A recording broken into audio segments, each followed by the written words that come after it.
আসসালামু আলাইকুম। সত্যি প্রশংসার দাবিদার হাসান মাহমুদ দারুণ বোলিংয়ে মাতিয়ে রেখেছিলেন বাংলাদেশ ভারত টেস্ট। এক সময় মনে হয়েছিল আমরা কখন তাদেরকে অল আউট করব আর জয়টা ছিনিয়ে নেব।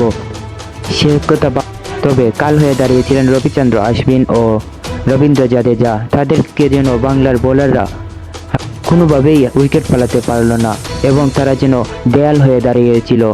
তবে এর আগে হাসান মাহমুদ ঘূর্ণিতে বিশ্বের সেরা ব্যাটাররা আউট হয়ে গিয়েছিলেন। যেখানে রোহিত কোহলিরা টিকতে পারলেন, সেখানে রবীন্দ্র জাদেজা ও রবিচন্দ্র অশ্বিন তাদের ঘূর্ণিতে উড়ে গেল বাংলাদেশের বোলাররা। বাংলাদেশের বোলারদেরকে পিটিয়ে সেঞ্চুরি তুলে নিলেন রবিচন্দ্র অশ্বিন ও রবীন্দ্র জাদেজা সেঞ্চুরির কাছাকাছি দাঁড়িয়ে আছে। তারা ইতিমধ্যে 339 রানের একটি লক্ষ্য দাঁড় করিয়ে নিয়েছে এবং দ্বিতীয় দিনের খেলা তো রয়েই গিয়েছে। দেখা যাক কি হয়। ইনশাল্লাহ আমরা আবারও জিততে পারবো।